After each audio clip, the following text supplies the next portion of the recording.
Ya, selesai ya. Oh, gitu.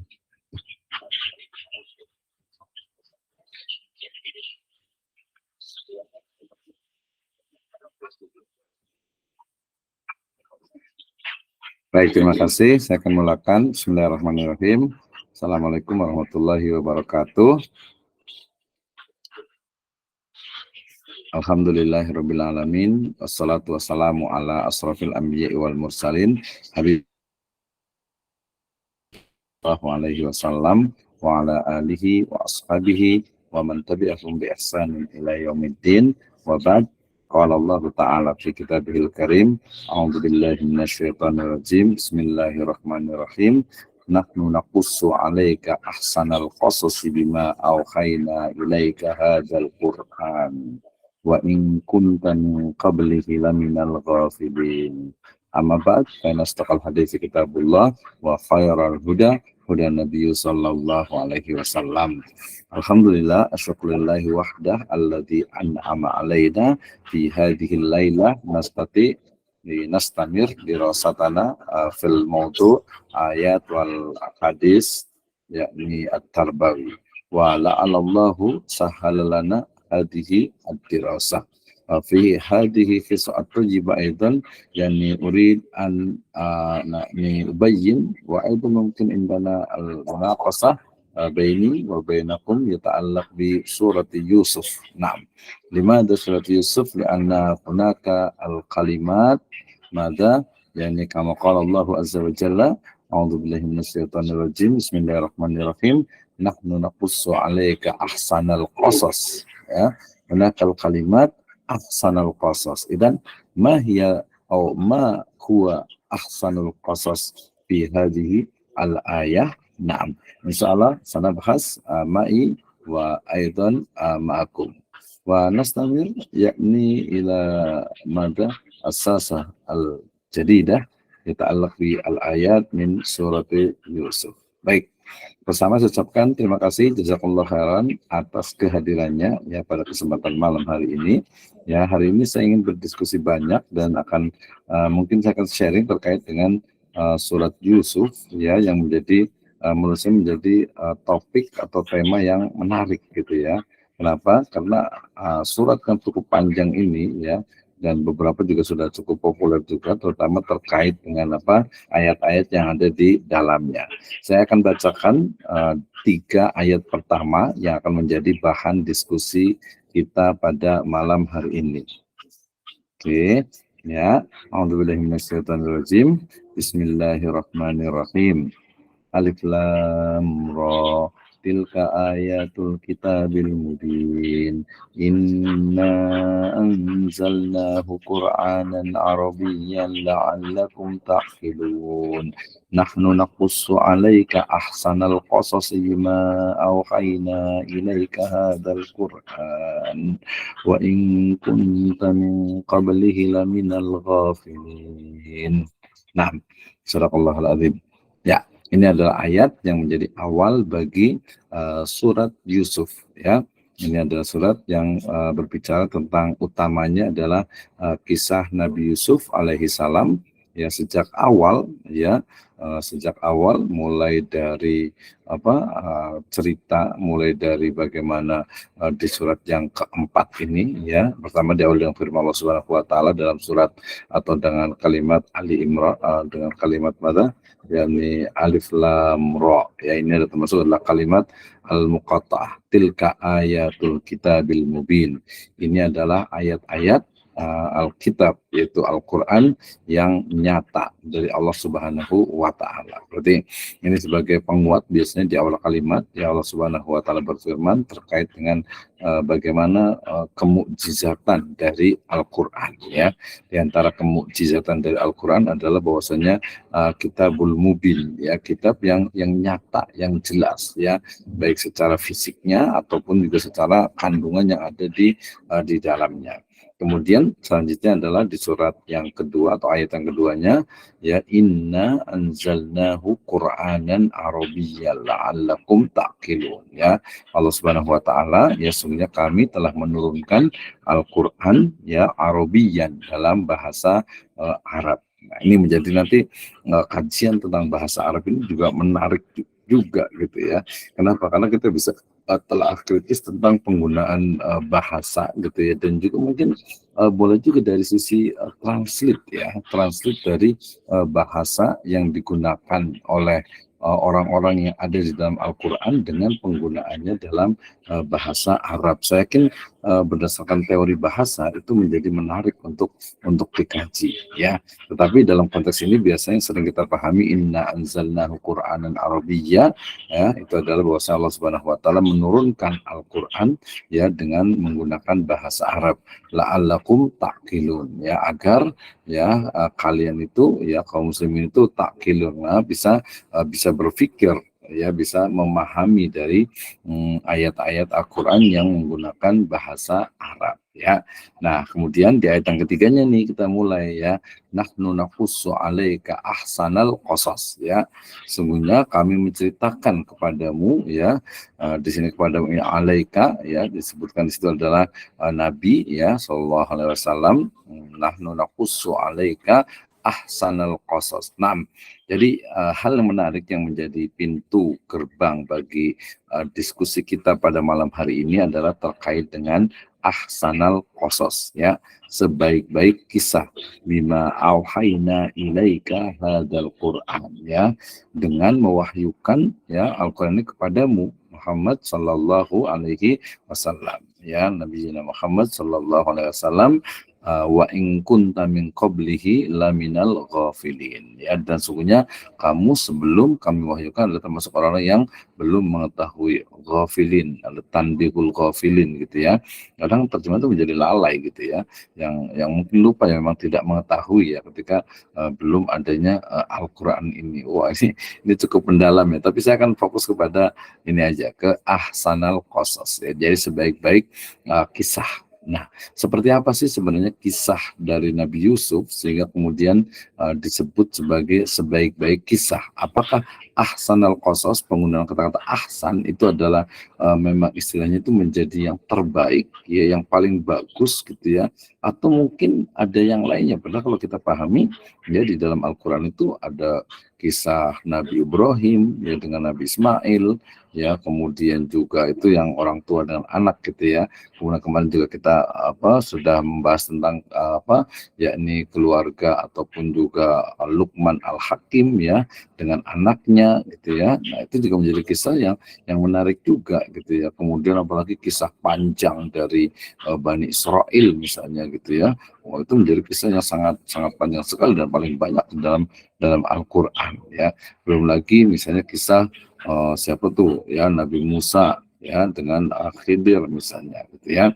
Kemudian juga nabi-nabi yang lainnya ya, yang semuanya ada di dalam Al-Qur'an. Nah, mungkin nanti boleh saya minta ini nih masukan nih, apakah ada atau istilahnya itu apakah kisah-kisah nabi yang lain itu juga menggunakan kata-kata ahsanal qasas atau di qasasihim ya, mungkin biasanya menggunakan qasasihim la ayat, ataupun juga sungguh dalam kisah-kisah mereka terdapat semacam ibroh gitu ya, ulil absor biasanya ya. Jadi ahsanal qasas. Nah, cerita ahsanal qasas ini jadi menarik nih ya, malam hari ini kita bicara tentang ahsanal qasas ya, sebaik-baik kisah.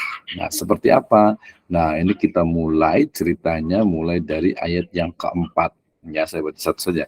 Idh qala Yusufu li abihi ya abati inni ra'aitu ahada asyara kawkaba wasyamsa wal qamara ra'aituhum li sajidin. Ya, ingatlah ketika Yusuf ya berkata kepada ayahnya, ya abati, sesungguhnya wahai ayahku, sesungguhnya ini ra'aitu ahada asyara kawkaba ya, wahai ayahku, sesungguhnya aku bermimpi melihat 11 bintang ya, kemudian juga wasyams, dan juga matahari, wal qamar ra'aituhum li sajidin, ya.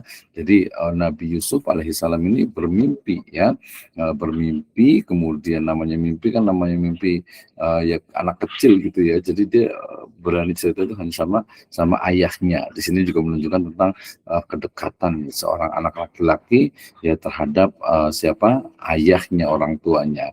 Kita tahu juga Nabi Ismail juga gitu ya, kedekatannya walaupun tidak secara terus menerus gitu ya, tetapi dengan Nabi Ibrahim tentu saja, ya.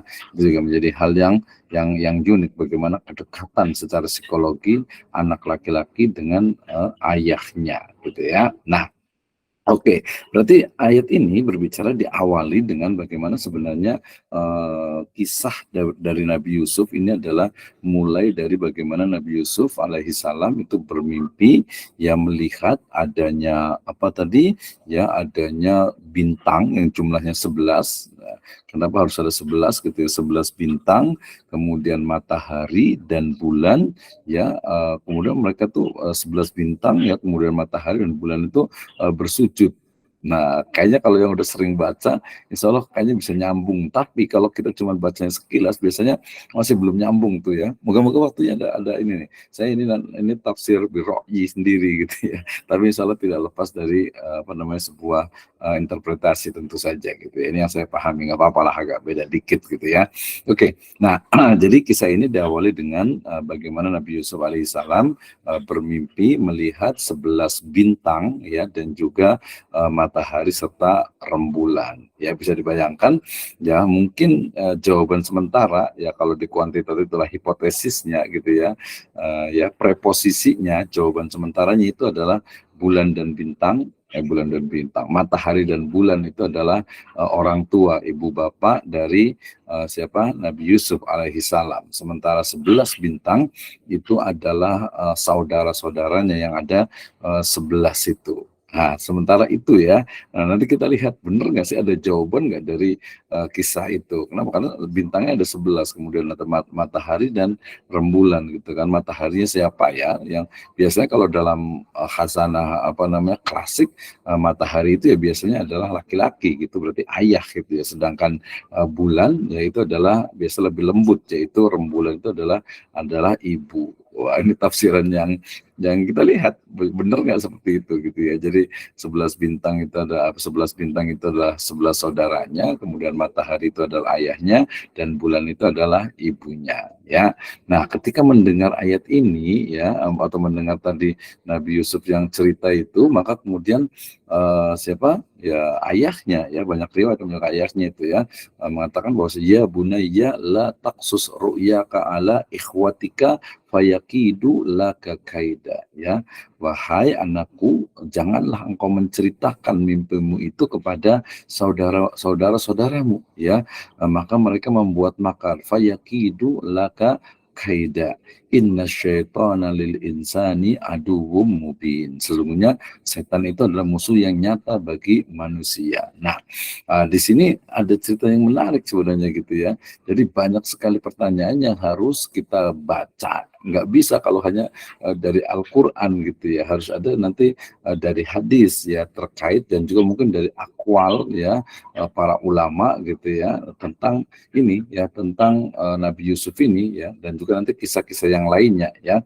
Kalau di sini tadi sebutkan sudah jelas sekali. Jadi ayahnya Nabi Yusuf ini, ya, itu melarang untuk menceritakan, ya, Nabi Yusuf tidak boleh dilarang untuk menceritakan mimpinya itu kepada saudara-saudaranya, ya, karena dikhawatirkan saudara itu menjadi menjadi di sini itu membuat makar, fayakidu laka kaida. Nah, kemudian yang menarik berarti di sini ada unsur bisa disebut dengan perennial, atau bukan perennial, ya, lebih tepatnya melibatkan alam lain gitu ya. Kenapa? Karena di situ inna syaitana lil insani aduwwum mubin. Sesungguhnya setan itu adalah musuh yang nyata bagi manusia. Jadi langsung ternyata ada kontribusi, ya, antara tiga, ya, ada 11 saudaranya itu dengan kontribusi syaitan, ya, yang menggoda mereka. Ya, nanti juga kita akan lihat jawabannya juga ya, jawaban dari para bukan sahabat ya, para saudara-saudaranya, saudara-saudara dari Nabi Yusuf terkait dengan kontribusi syaitan ini dalam menggoda mereka, gitu ya. Berarti sudah ada dua tuh, perlu dicatat tuh. Ya, yang pertama adalah tadi interpretasi dari asyara kaukaba wa syamsa wal qamar. Kemudian yang kedua adalah inna syaitana lil insani aduwwum mubin. Ya, karena nanti dalam ayatnya inna syaitana aduwwul lakum ya fattakhiduhu aduwwa. Itu juga menjadi dasar juga dari sini gitu. Tapi di sini ayahnya Nabi Yusuf itu mengaitkan ya antara tadi khawatir saudara-saudara Nabi Yusuf itu menjadi iri, ya menjadi membuat makar gitu ya. Kemudian kontribusi dari syaitan juga yang istilahnya menggoda, mengganggu atau mungkin juga membisik-bisiki ya saudara dari Nabi Yusuf. Nah, tapi kemudian ternyata ya jadi kayak semacam ucapan ya orang tua yang kemudian menjadi kenyataan gitu ya. Ini kayaknya perlu hati-hati juga bagi para orang tua, atau mungkin kita akan mendapatkan satu hikmah ya, bagaimana ternyata ucapan orang tua ini ya menjadi kenyataan ya, ketika dikatakan katakan la taksus ru'yaka ala ikhwatika fayakidu laka kaida. Ternyata benar terjadi gitu ya. Ini ya selain juga sebagai orang tua, kemudian juga dalam satu riwayatnya adalah nabi gitu ya, dan rasul gitu kan ya. Jadi kata-katanya itu benar, tapi memang menjadi sebuah kenyataan gitu ya. Ini saya ingat sekali nih ketika saya pernah ya alhamdulillah tahadus minimal pernah berangkat ke tanah suci gitu ya. Kemudian ketika ada di Madinah gitu kan, ketika di Madinah baru dengan apa ya, kakak ipar lah istilahnya gitu ya. Jadi dengan kakak ipar itu kita mau masuk ke Masjid Nabawi ya, kemudian saya letakkan sendal saya itu dengan kakak itu diletakkan di lemari sendal gitu ya. Jadi tempat khusus pakai sendal, jadi di atasnya gitu kotak-kotak, kemudian di kurang lebih di tingkatan yang ketiga gitu ya. Nah waktu itu maksud juga berucap kita taruh sini ya gitu ya, ya kita taruh sini aja ya, kalau sudah hilang ya diikhlaskan gitu ya. Ya, jadi ada kata-kata kalau sudah hilang ya udahlah diikhlaskan aja gitu ya. Tapi letaknya itu bukan di bawah, tapi memang di atas, di mana sih namanya itu, di tingkat yang ketiga gitu ya. Adalah kalau mamanya hilang ya diikhlaskan, sholat ya lebih kurang mungkin sekitar 1-2 jam lah gitu ya. Pas keluar ternyata dicari-cari itu udah nggak ada gitu, dan yakin sekali letaknya itu di situ gitu ya. Nah berarti mungkin itu karena bahasanya itu karomah kali ya, karomah dari tanah suci ya, Masjid Nabawi gitu sih. Ketika saya mengatakan ya udah kalau hilang ikhlasin aja gitu, ternyata hilang beneran ya, ikhlas sih insya Allah gitu ya, ikhlas lah gitu ya. Tapi tadi seperti ini juga, jadi sebuah kata-kata yang menjadi ucapan, dan ini kadang menjadi juga semacam ini juga nih di masyarakat ya. Jangan sampai orang tua itu kemudian menggunakan ya kata-kata yang buruk gitu ya, yang tidak baik kepada anak-anaknya. Ini yang terjadi ya, ketika latak susru'yaka ala ikhwatika fayakidu laka kaida, ya ternyata benar gitu ya, ternyata memang saudara-saudara Nabi Yusuf ini kemudian membuat makar ya. Nah penguatan inna syaitana lil insani aduwwum mubin ini sebenarnya sebagai kontribusi dalam artian bahwa bukan hanya manusianya saja, tetapi juga ada kontribusi syaitan gitu ya, ada peran dari syaitan itu yang menggoda. Karena situ katakan apa? Inna syaitana lil insani aduwwum mubin, ya adalah musuh yang nyata. Nah, kita salahkan siapa nih? Salahkan tiga saudaranya, kita salahkan saudara-saudara Nabi Yusuf ya, atau mungkin syaitonnya gitu ya, yang menggoda, yang mengganggu, yang bisik-bisiki, atau mungkin juga ini ada sebabnya nih ya, logisnya. Nanti kita lihat yang berikutnya ya di surat yang ke-6. Kita lihat ya. Di surat ke-6 dikatakan a'udzubillahi minasyaitonirrajim. Wah, panjang nih ya. Panjang. Ini dari awal, nanti kita akan loncat terang aja ya. Wa kadzalika yajtabika, ya a'udzubillahi minasyaitonirrajim. Bismillahirrahmanirrahim. Wa kadzalika yajtabika rabbuka wa yu'allimuka min ta'wilil ahadits wa yutimmu ni'matahu 'alaika wa 'ala ali yaqub kama atammaha 'ala abwaika min qablu Ibrahim wa Ishaq. Inna rabbaka alimun hakim, ya.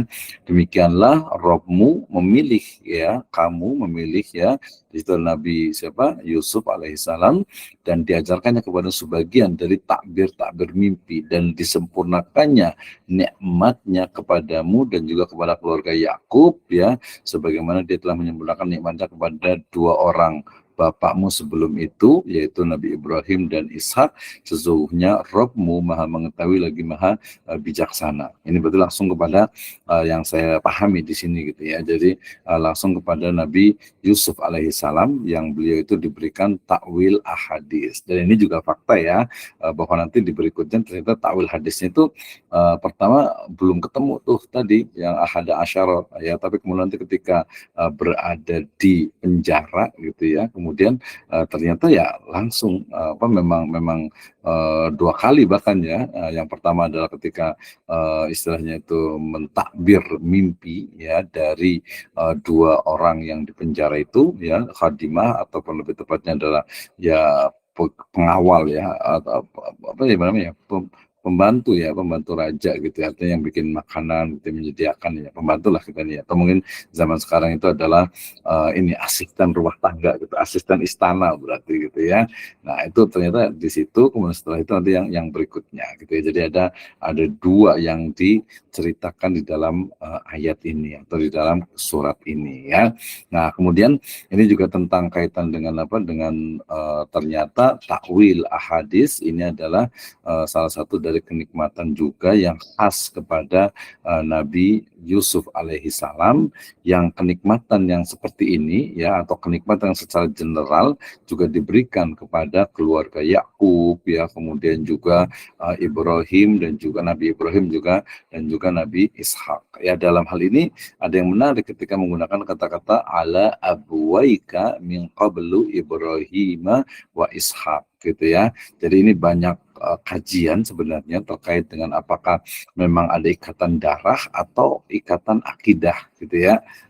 Ya jadi kalau ikatan darah berarti memang secara biologis memang adalah apa ya, nenek moyangnya lah, kakek moyang sih, bukan nenek moyang ya, kakek moyangnya Nabi Yusuf adalah Nabi Ibrahim dan Nabi Ishak, atau mungkin tadi ya sebagai ikatan ataupun hubungan akidah, di mana karena memiliki akidah yang sama ya. Akidah yang sama kita akan lihat bagaimana ketika ya Nabi Yusuf alaihissalam itu ditanya tentang takwil mimpi oleh dua asisten istana itu gitu ya, asisten rumah tangga istana, kemudian tidak langsung memberikan jawaban ya, tapi diawali dengan bagaimana konsep akidah yang dipahami oleh Nabi Yusuf, dan itu sama persis dengan akidah yang dipahami atau diyakini oleh Nabi Ibrahim dan juga Nabi Ishak. Nah, ini menariknya juga di sini ya, penggunaan Nabi Abuwaika Ibrahim wa Ishak. Ya kenapa enggak Nabi Ismail gitu ya? Padahal kalau dalam Islam itu biasanya yang lebih dekat itu adalah Ibrahim dan Ismail. Kenapa di sini Ibrahim dengan Ishak? Apakah memang ya secara biologis itu adalah keturunan Ibrahim melalui jalur Ishak? Nah, ini ahli sirah, ahli nasab kayaknya bisa nih menjawabnya. Nanti saya tanya ke Ustadz Dede nih ya, atau Ustadz Qulub ya, boleh juga. Oke ya. Nah, berikutnya terkait juga dengan tadi tentang kisah dari Nabi Yusuf di ayat yang ke-7, ternyata a'udzubillahi minasyaitonirrajim, laqad kana fi Yusuf wa ikhwatihi ayatul lisailin ya. Sungguh ya, laqad kana fi Yusuf, pada kisah Yusuf itu ya terdapat ayat, tanda-tanda ya kekuasaan Allah Subhanahu wa taala ya bagi orang-orang yang bertanya.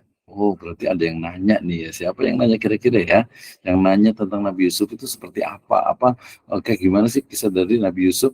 Maka nanti dalam Al-Qur'an itu banyak sekali ya, banyak ya, ada beberapa ayat yang menggunakan istilah yas'alunaka anil anfal, yas'alunaka anil mahid, yas'alunaka anil ahillah ya, dan yang lainnya. Jadi ada yang bertanya ternyata di sini. Nah, dalam konsep pendidikan tentu saja menjadi hal yang menarik ketika ada istilah as-su'al nisful ilm atau as-su'al nisful jawab. Jadi soal, ya pertanyaan itu adalah separuh dari ilmu atau separuh dari jawaban itu sendiri. Ya, jawaban dari itu sendiri apa? Jawaban itu adalah atau pertanyaan itu adalah sebagian atau separuh dari jawaban. Nah, berarti kisah Yusuf ini memang juga diceritakan oleh Allah Subhanahu wa taala melalui lisan yang mulia Nabi Muhammad Shallallahu alaihi wasallam ya kepada para sahabat yang bertanya ya.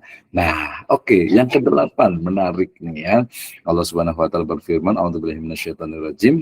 Idz qalu la yusufu akhu ahabbu ila abina minna wa nahnu usbatun inna abana lafi dhalalim mubin." Ya.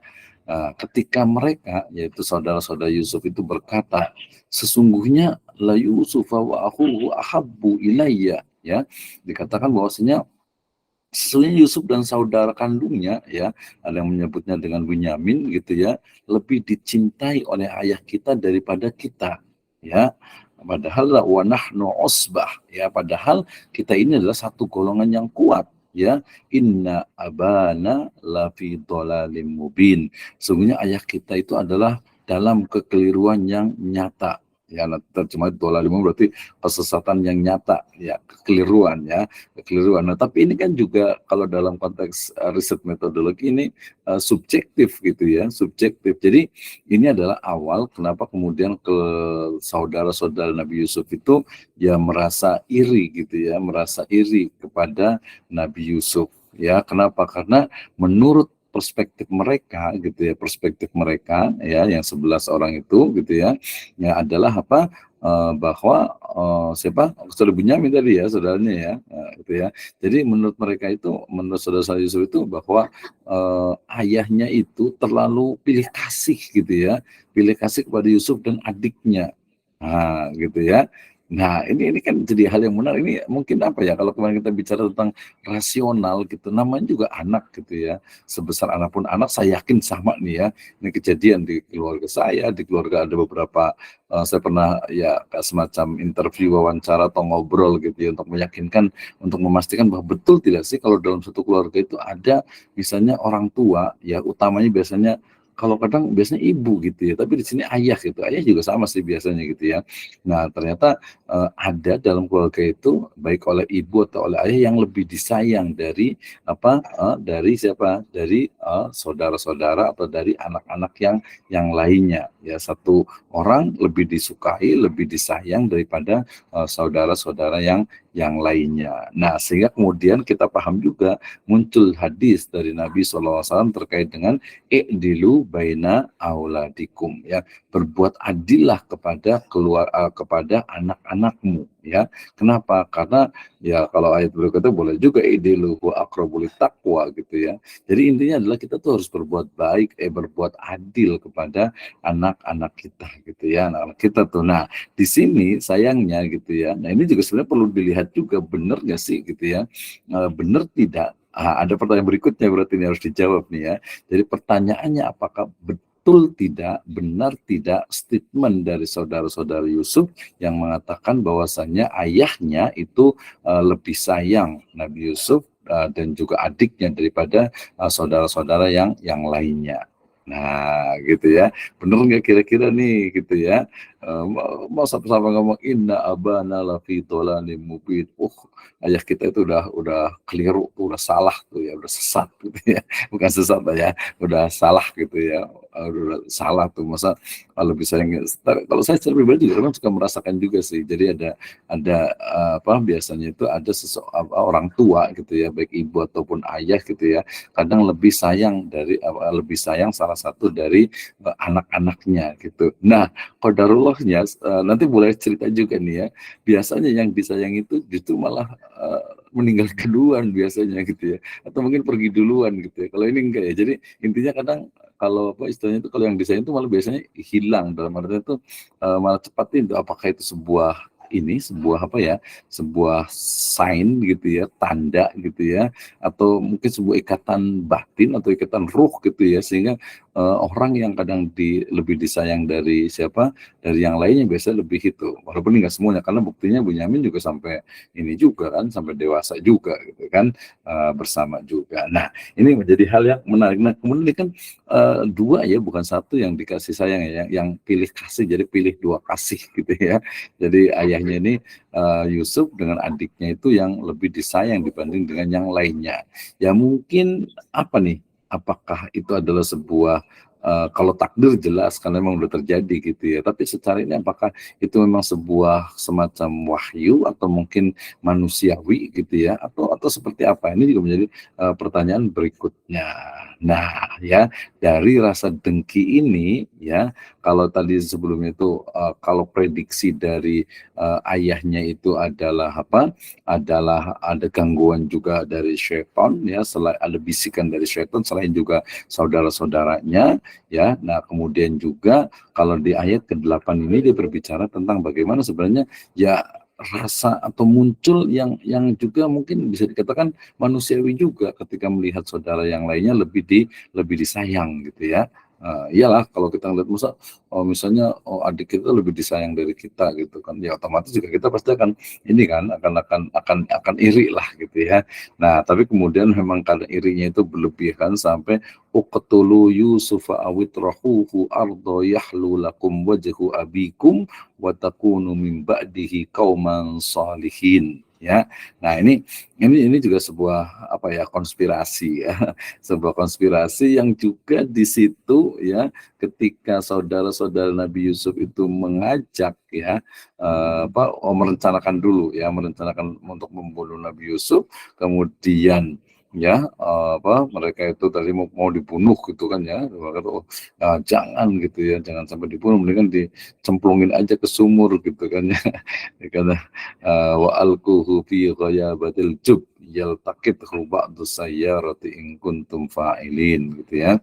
Nah, jadi kan janganlah kamu bunuh Yusuf, tapi masukkanlah dia ke dasar sumur supaya dia dipungut oleh beberapa orang musafir jika kamu hendak berbuat. Ini kalau saya baca gitu ya, kalau kita baca ini kayaknya memang nyambung terus gitu ya. Nah, apa nih ya, istilahnya itu ada kritiknya apa nih gitu ya. Tadi mulai dari kisahnya ya, kemudian jangan cerita nanti iri, berarti iri beneran gitu ya. Jangan dibunuh gitu, mending taruh sumur aja, nanti kemudian dipungut tuh sama sama musafir gitu. Ternyata betul juga gitu ya. Nah, termasuk juga di sini di ayat ke-11 ya dikatakan aqalu ya abana malaka la ta apa malaka la ta'manna ala Yusuf wa inna lahu lanasihun ya. Jadi ini bilang ke ayahnya pengen ngajak Yusuf untuk bermain gitu ya. Bermain nanti kami jaga deh gitu kan. Karena kan kita juga ini mereka sayang juga, nama juga adiknya gitu kan.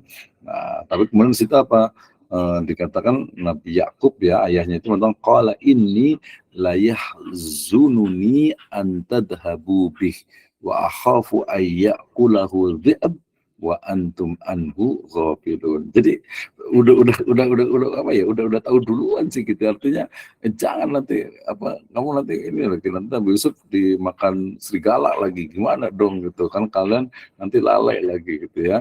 Nah, pada ya, tapi dikasih argumentasi juga sama itunya ya, kalau dimakan misalnya tadi serigala gitu ya, wa nahnu usbah inna idza la khasirun ya, kami golongan yang kuat, kami kan usbah asobah, kami yang akan bela gitu kan ya. Gitu.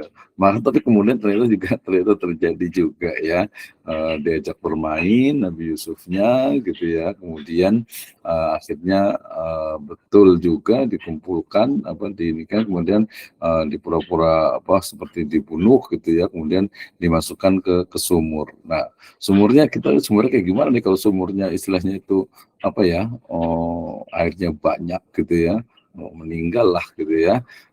Tapi sumurnya ini masih bisa ya dengan qadarullah tentu saja gitu ya.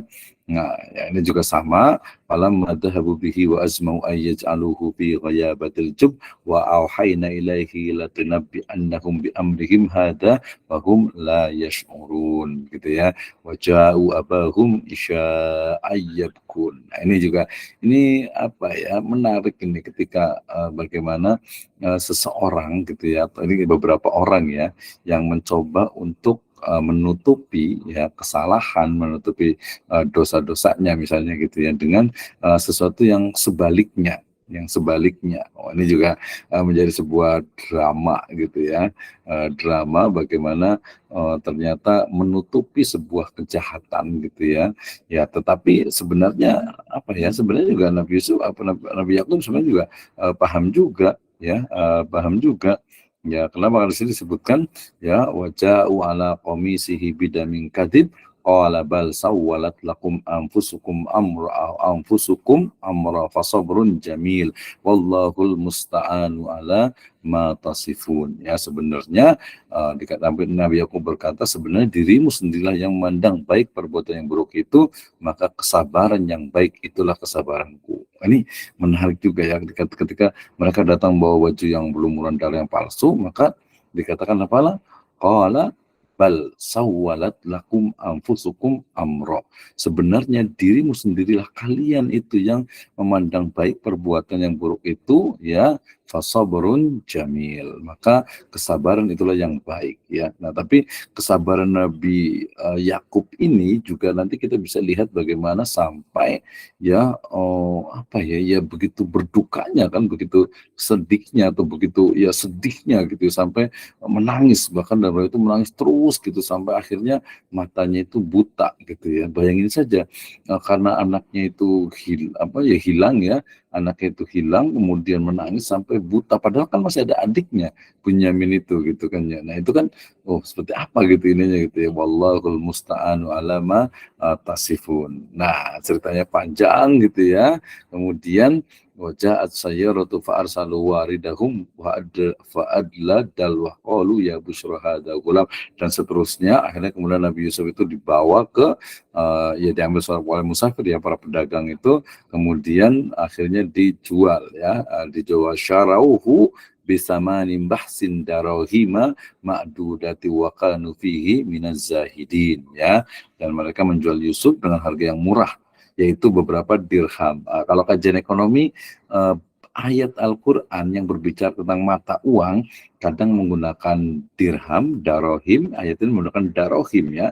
Nah, ada sedikit kita perlu lebih mendalam, berarti darohim, dirham gitu ya, itu berarti sudah ada ya pada masa lalu gitu ya, dirham itu, dan kita juga bisa pahami ya bahwasanya dinar dengan dirham yaitu adalah dinar itu adalah dari Romawi, Rum, sementara dirham itu adalah dari Persia. Jadi kita pahami bahwa dirham di situ adalah dirham mata uang perak ya, pada masa Nabi Yusuf itu sudah ada karena bahsin darohim, dan itu berlaku atau ada di Misra ya, ada di Mesir gitu ya. Nah, ini menjadi hal yang menarik juga dalam kajian. Oh, ternyata ya sudah ada, ini berarti jual beli memang budak pada waktu itu ya.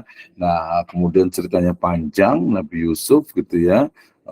Jadi kemudian kita tahu ya Nabi Yusuf sampai dewasa, kemudian di situ juga disebutkan ada lanjutannya nih ya, wa kadzalika makanna li Yusuf fil ardi walinu alimahu min ta'wilil ahadis ya, dan demikianlah ya kami memberikan kedudukan yang baik kepada Yusuf di muka bumi di Mesir, dan agar kami ajarkan kepadanya takbir mimpi. Nah, di sini ketika itu belum dalam ayat ya, mungkin nanti perlu di hadis dan juga riwayat tentang bagaimana mulai awalnya Nabi Yusuf itu bisa mengetahui takwil mimpi atau takbir ya, takbir mimpi itu. Ya, tapi di sini di ayat 21 ini jelas sekali menyebutkan bahwa Allah Subhanahu wa taala ketika ya Nabi Yusuf sudah mulai dewasa gitu ya, kemudian ditinggal bersama dengan Al-Aziz ya, ya kita sebutnya mungkin semacam gubernur gitu ya, atau mungkin juga istilahnya pegawai istana lah gitu, pejabat istana gitu ya. Nah, ternyata di situ sudah mulai istilahnya itu diajari, Allah Subhanahu wa taala sudah mengajarkan tentang takwilul ahadits gitu ya. Nah, sampai kemudian juga diberikan di situ walamma balagha asyuddahu atainahu hukma wa ilma ya. Dan tatkala dia cukup dewasa, kami berikan kepadanya hikmah dan juga ilma atau ilmu ya. Nah, berarti di sini menarik ketika takwil hadis di awal kemudian dilanjutkan dengan hukma wa ilma ya, wa kadzalika najzil muhsinin. Nah, kemudian sampai Nabi Yusuf dewasa, kemudian juga bukan terfitnah ya, artinya disukai oleh Imro'atul Aziz ya. Nanti ada beberapa definisi ya, ada yang menyebutnya dengan nama Zulaikha gitu ya, atau yang lainnya, tapi biasanya kalau secara tekstual lebih kepada Imro'atul Aziz, tapi secara beberapa riwayat menyebutkan ini adalah Zulaikha gitu ya. Ini difitnahnya ya, ini kita lewati karena ceritanya dia cukup panjang ya, karena bicara tentang bagaimana dia disukai, kemudian ini lebih ke kodok nih sebenarnya ya. Jadi mulai dari fasta bakal baba wa qaddat qamisahu min duburi wa alfaya sayyidaha ladal bab gitu ya. Jadi ini kan saking kencengnya gitu ya, saking kencengnya ditarik gitu sampai bajunya itu robek gitu kan ya. Robeknya itu kan jelas di bagian belakang, berarti ditarik dari belakang yang robeknya gitu ya. Nah, ini cukup panjang sampai akhirnya ya terjadi persaksian, kemudian pengadilan istilahnya gitu dan lain sebagainya, ya sampai kemudian akhirnya dimasukkan ke mana, ke penjara. Tapi sebelum itu ya di sini kan ada ini ya, dikatakan waqala niswatun fil madinati imra'atul azizi turawidu fataha an nafsi qad saqafaha hubba inna lanaraha fi dhalalin mubin. Wah, ini agak-agak ini orang dewasa ya, istri Al-Aziz yang begitu ya, begitu hubba ya kepada siapa? Kepada Fataha ya, kepada Yusuf lah ya. Turawidu Fataha di sini tuh ya. Turawidu Fataha. Oke, kemudian falamma sami'at bimakrihinna arsalat ilaihinna wa'tadat lahunna muttaka ya muttaka wa atat kulla wahidatin minhuna sikina. Jadi ini nggak mau kalah gitu ya, artinya ini apa istilahnya tuh, istri Aziz ini betul-betul apa ya, gila gitu ya, artinya suka sama fatanya gitu ya, sama bujangnya, sama ininya gitu, kayak gimana sih gitu ya. Nah, ini yang menunjukkan tentang kegagahan tuh, kegantengnya Nabi Yusuf gitu ya. Di sini ketika dikumpulkan keluarga perempuan-perempuan itu, kemudian dikasih apel gitu ya, kemudian sama pisau, ketika keluar ternyata nggak sadar mereka melukai tangan mereka sendiri ya, sampai mengatakan mahada bashar in hada illa malakum karim ya, ini bukan manusia gitu ya, ini adalah malaikat yang mulia gitu. Berarti dalam perspektif mereka ya, malaikat itu ya berarti yang ganteng, yang gagah gitu ya, pokoknya perfect lah, sempurna gitu ya. Nah, ini kisah ini menjadi kalau dalam beberapa sains juga dibahas ini tentang bagaimana ketika seseorang melukai badan gitu bisa tidak merasakan karena ada faktor lain yang memang lebih menstimulus dari otaknya gitu ya. Nah, ini kemudian panjang di penjara Nabi Yusufnya sampai beberapa lama gitu ya. Sampai berapa lama riwayatnya, kemudian saya akan fokus kepada ini. Yang menarik adalah ketika Nabi Yusuf tadi jawabannya kan ya. Jawabannya adalah ketika dikatakan Pak, ada 2 orang pelayan raja itu yang kemudian dipenjara gitu kan ya. Nah, maka kemudian ditanya gitu kan, mulai dari sini ya. Qala la ya'tikuma ta'amun turzaqanihi illa nabba'tukuma bita'wilihi qabla ayyatiyakuma dzalikuma mimma 'allamani rabbi inni taraktu millata qaumin la yu'minuna billahi wa hum bil akhirati hum kafirun. Nah, kemudian di ayat 38 jelas sekali, wattaba'tu millata abai Ibrahim wa Ishaq wa Yaqub ma kana lana an nusyrika billahi min syai' dzalika min fadlillahi alaina wa 'alan nas walakinna aktsaran nasi la yashkurun. Ya.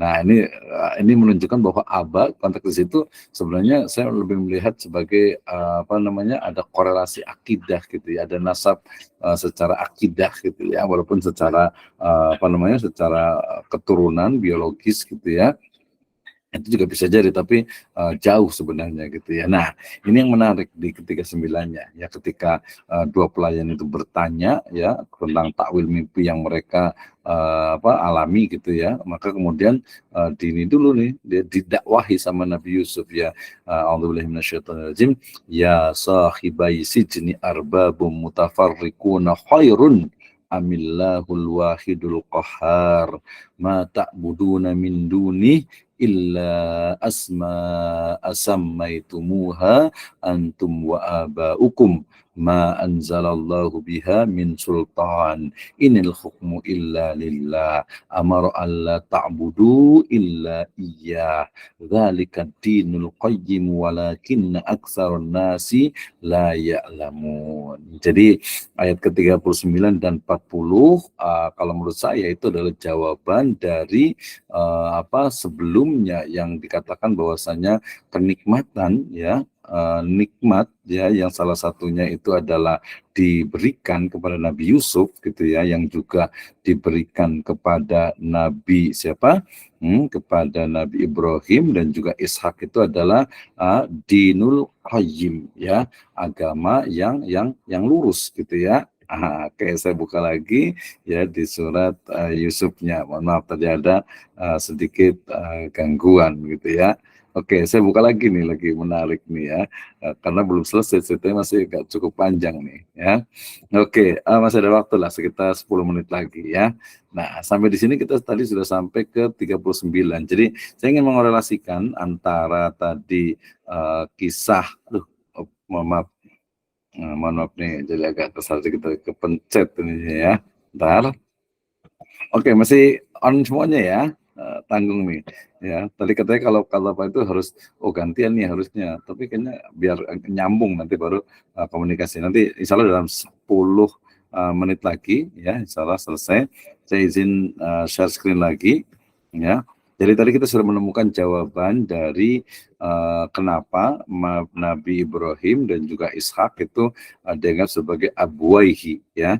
Abwaihi yaitu dua apa ayah, kakek moyangnya gitu ya, kakek moyangnya di sini ya, kama atammaha ala abwaika min qablu Ibrahim wa Ishak ya. Jadi an-ni'mah fi hadhil ayah saya coba korelasikan dengan apa, dengan di surat yang ke 38 dan juga ke 39 dari surat Yusuf ini gitu ya. Jadi kelihatan sekali nih ya, bagaimana ternyata betul bahwa kenapa di awal itu kemudian disebutkannya itu adalah ini gitu ya. Kenapa disebutkan itu adalah Nabi Ibrahim dan juga Ishak. Tapi muncul juga pertanyaan baru, kenapa nggak Nabi Ismail gitu ya? Tapi kayaknya sebagian kayaknya asatidz semua bisa menjawab gitu ya. Bisa jadi mungkin Nabi Yusuf itu adalah keturunan dari ini siapa? Ishak gitu ya. Ishak kita lihat. Oke, sebentar.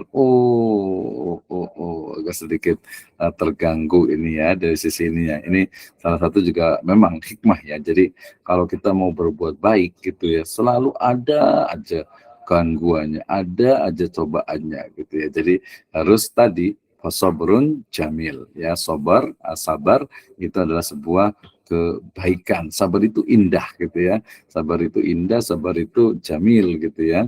Walaupun kadang suka menyakitkan gitu ya, tapi nggak boleh sakit ya. Ya gitu maksudnya, pas sabar orang gitu on time ini nungguin lama gitu ya, sabar sih gitu ya, tapi malah jadi ini gitu ya. Oke, sebentar, ini kayaknya kita perlu waktu dulu agar dia bisa ini. Ya, oke, sudah kelihatan ya. Klik di sini untuk kembali ke panggilan video jika Anda siap untuk berhenti menampilkan. Tadi kepencet ini makanya ya. Oke, sampai sini kita lihat. Ya, saya cepatkan.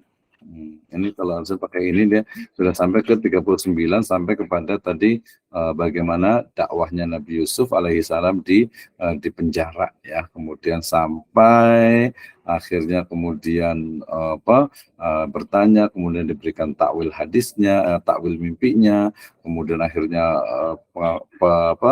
takwilnya itu benar, dan itu biasa kalau itu disebutkan juga gitu ya, dan itu takwilnya itu benar, kemudian dia masih di penjara sampai beberapa saat lagi, kemudian baru mimpi ya, raja bermimpi yang tentang berapa tuh ya, tentang 7 ekor sapi gitu ya, 7 ekor sapi yang kemudian memakan sapi yang lainnya. Wah, ini saya nggak baca ini ya, nggak baca, kelihatan gitu ya. Oh ternyata, oh itu ternyata. Jadi di situ ada takwil hadis yang takwil hadis ya, takwil mimpi ya, takbir ya, takwil mimpi yang diajarkan Allah Subhanahu Wa Taala kepada Nabi Yusuf ya, terutama terkait yang paling puncak tadi itu adalah tentang bagaimana cara atau metode untuk istilahnya kita itu melakukan ya, menyelesaikan sebuah permasalahan yang dihadapi, utamanya terkait dengan bagaimana istilahnya itu adalah kemiskinan ya, penghematan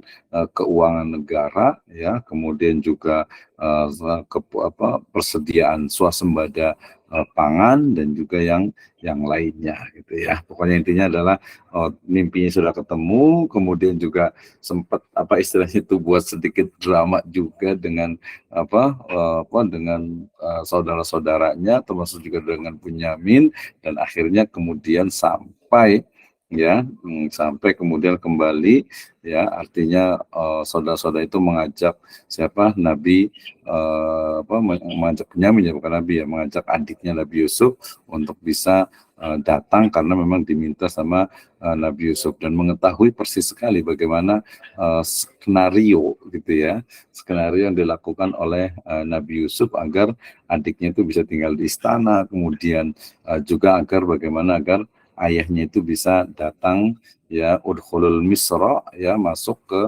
Mesir gitu ya, insya Allah aminun ya, insya Allah dalam keadaan aman, dan kemudian akhirnya datang ya, kisahnya kisah ringkasnya gitu ya, kemudian kedua orang tua itu didudukkan di singgasana, kemudian Nabi Yusuf sujud ya kepada kedua orang tuanya. Konteks sujud itu adalah sujud sebagai penghormatan kepada kedua orang tua gitu ya. Nah setelah itu ini agak sedikit gangguan ketika saya narik ke sini, ternyata mati nih ininya nih ya, teks Al-Qur'annya nih. Jadi ini juga bagian dari gangguan ya, bukan gangguan. Ini bagian juga dari cobaan ya. Cobaannya kita harus sabar ya. Sabar, ini adalah cobaan begitu ya. Nah, terakhir saya tadi mau baca sebenarnya bagaimana kisah setelah Nabi Yusuf itu kemudian ahsanal qasasnya itu ya. Ini ceritanya panjang dari mulai 20 berapa tuh, 69 ya, ini kisah mungkin kayak drama ya, karena memang harusnya kan ya udah bilang aja langsung, tapi ternyata dibuat drama dulu, dikasih bidoahnya itu piala raja itu ditaruh, nanti baru suruh kemudian siapa yang qalu nafqidu suwa al malik waliman ja'a bihi ya. Nah dan seterusnya itu kemudian, tapi ternyata itu sebenarnya hanya ini aja, strategi aja gitu ya. Nah kemudian sampai akhirnya di surat 77 ini bicara tentang qalu in yasrik faqad saraqa akhu lahu min qablu fa asarraha Yusuf fi nafsi wa lam yubdiha lahum qala antum syarru makana wallahu a'lamu bima tasifun ya. Nah ini tentang ini argumentasi juga bahwa ibu ayahnya itu udah tua, kemudian akhirnya datang ya, irji'u ila abikum faqulu ya abana innabna saraqa wa ma syahidna illa bima alimna wa ma kunna lil ghaibi hafidin gitu ya. Nah ini kan ini menarik nih skenarionya gitu ya. Skenario padahal kan mereka nggak mencuri gitu kan ya, mereka kan nggak mencuri gitu, itu kan pialanya memang ditaruh kemudian seolah-olah itu karena untuk anaknya itu agar adiknya itu agar ditahan gitu ya. Nah tapi kemudian ya siasat mungkin bahasanya gitu ya, jadi saudaranya Nabi Yusuf itu tidak mencuri ya, tapi kemudian dipaksa gitu ya, dipaksa untuk mengaku gitu ya, dipaksa untuk mengaku agar agar ayahnya itu percaya gitu, dan mungkin sebagai bentuk semacam apa ya, semacam ya dia biar sadarlah gitu ya, biasa padahal mereka juga paham dia nggak, mereka itu tidak mencuri gitu ya, mereka itu tidak mencuri ininya, di surat ini ya tuh ya. Kemudian yang berikutnya sampai kepada akhirnya kemudian datang tadi siapa ayahnya Nabi Yusuf gitu ya, qala bal sawwalat lakum anfusukum amra fasabrun jamil. Ini juga menarik juga nih, kata-katanya masih sama ya, puluhan tahun ini kan, kalau kita cerita tuh puluhan tahun ya, puluhan tahun tapi masih juga sama, berarti konsistennya luar biasa, fasabrun jamil gitu ya. Nah, kemudian juga ada ini juga yang menarik gitu ya, apa ya, mungkin kalau secara psikologi melankolis gitu kali ya. Jadi saking sayangnya, jadi sayang itu memang betul gitu ya, sayang banget sama sama Nabi Yusuf gitu, sampai menangis gitu ya, menangis kemudian bahkan sampai buta gitu ya, masih juga. Tapi dia juga apa namanya, Nabi Yusuf tadi mungkin perlu diteliti nih, apakah ayahnya ini ya, Nabi Yakub ini memang orang yang sangat sangat sensitif, sangat perasa gitu ya, sangat perasa sehingga kemudian selalu mengadu berdoa kepada Allah Subhanahu wa taala gitu ya, agar Nabi Yusuf tentu saja selamat gitu ya. Kemudian juga dikatakan tapi masih tetap sih memberikan apa ya, semacam tetap motivasi, la tai'asu mir rauhillah innahu la yai'asu mir rauhillahi illal qaumul kafirun gitu ya. Jadi tetap sayang sih, sebenarnya juga sayang gitu, cuman tadi faktor manusia gitu ya, kemudian juga faktor dari syaitan itu yang menggoda manusia gitu ya. Sampai akhirnya kemudian kayak ceritanya bisa ini ya, bisa dilanjutkan nih ya, bisa dilanjutkan terakhir ini ketika keluarganya atau adiknya Nabi Yusuf itu kemudian dia anta Yusuf, qalu ana Yusuf wa hadza akhi gitu ya, ini saudaraku ya. Jadi kemudian akhirnya walam fasalat qalu abuhum, dikatakan apa, inilah ajidu riha Yusuf. Ini juga menjadi satu ini ya, pemahaman yang menarik nih, ketika walam fasalatil airu qala abuhum inilah ajidu riha Yusuf laula an tufannidun. Ya, tatkala kafir itu keluar dari Mesir, berkata mereka, sesungguhnya aku mencium bau Yusuf, sekiranya kamu tidak menuduhku lemah akal, tentu kamu membenarkannya. Ini tentu saja adalah bagian juga dari mukjizat ya. Makanya orang awam itu akan mengatakan qalu tallahi innaka lafi dhalalikal qadim ya. Keluarga mengatakan demi Allah ya, seharusnya kamu itu masih kayak dulu, nggak berubah gitu ya, nggak berubah, masih kayak dulu gitu ya. Karena falamma ja'al basyiru alqahu ala wajhihi fartadda basira qala alam aqul lakum inni a'lamu minallah ma la ta'lamun. Jadi a'lamnya itu adalah minallah juga gitu ya, dari Allah Subhanahu wa taala ya. Sampai ujungnya kemudian minta juga qalu ya abana astaghfir lana dzunubana inna kunna khatiin. Jadi skenario yang dibuat oleh Nabi Yusuf untuk tadi tidak mencuri tapi belum lama aku mencuri, maka kemudian ya akhirnya bertaubatlah ya, wahai ayah kami, ya abana astaghfir lana ya. Jadi mohonlah ampun terhadap dosa kami, sungguhnya kami adalah orang-orang yang bersalah. Inna kunna khatiin ya. Maka Nabi Yakub berkata qala saufa astaghfiru lakum rabbi innahu huwal ghafurur rahim. Coba kalau di surat Yusuf ayat 98 ini ya, kalau kita bandingkan dengan kisah yang hanya dongeng legenda, yaitu siapa Malin Kundang misalnya gitu, jelas kayaknya nggak mungkin ada Malin Kundang itu ya, bahwa seorang ayah, seorang ibu atau orang tua tidak akan mendoakan sesuatu yang buruk kepada kepada istilahnya itu anaknya ya. Demikian juga ketika anak itu berbuat salah gitu ya langsung dikatakan apa, saufa astaghfiru lakum rabbi, Walaupun di sini menggunakan dia kata-kata saufa ya. Aku akan mohon ampun bagimu kepada Robku ya. Saufa. Kalau yang tahu bahasa Arab ini kan asal tidak semuanya nih. Nah, pasti kenapa ya pakai saufa ya? Kenapa nggak pakai astaghfirullakum? Kenapa nggak pakai sa gitu ya? Kemudian atau mungkin ya udah langsung aja deh astaghfirullakum Robbi. Saya meminta ampun kepada untuk kalian kepada Robku. Ya innahu huwal ghafur. Tapi menggunakan kata-kata saufa. Aku masih agak jengkel kali gitu ya. Masya Allah. Allah alam gitu ya. Maka kemudian keduanya masuk ke apa? Ke Nabi Yusuf.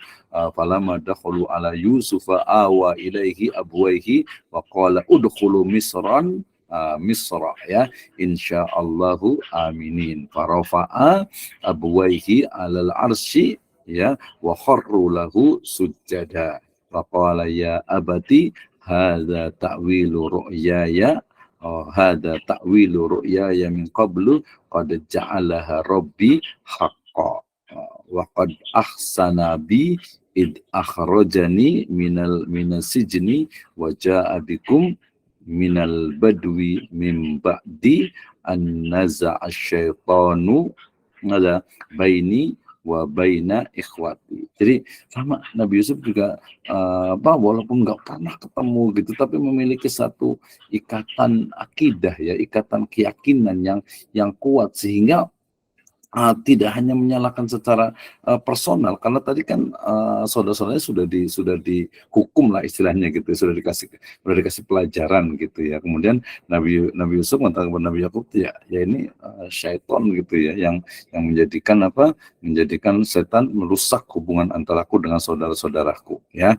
Nah, innallaha sungguhnya Allah itu dikatakan tuh inna rabbi latifun yakni lima yasha. Nah, kemudian yang ini juga bisa terbicara tentang Robbi qad ataitani minal mulki wa 'allamtani min ta'wilil ahadits fatiris samawati wal ard anta waliyyin fid dunya wal akhirah tawaffani muslima wa alhiqni bis salihin. Nah, terakhir di 102 ya.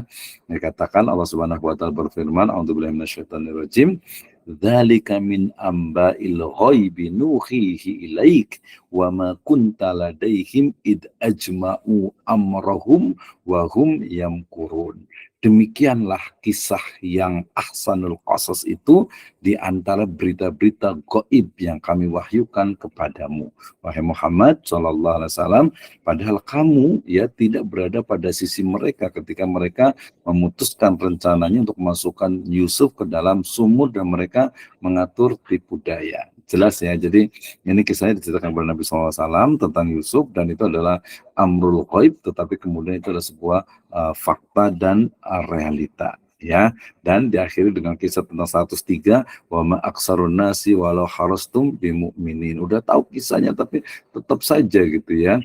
Wa ma aksaruhum, kemudian juga wa ma tas'aluhum alaihi min ajri in huwa illa dzikrul lil alamin ya, sampai nanti kepada yang sering kita bahas itu adalah tentang dikatakan inni la ubarri'u nafsi inna nafsa la ammaratum bisu illa mar rahima rabbi.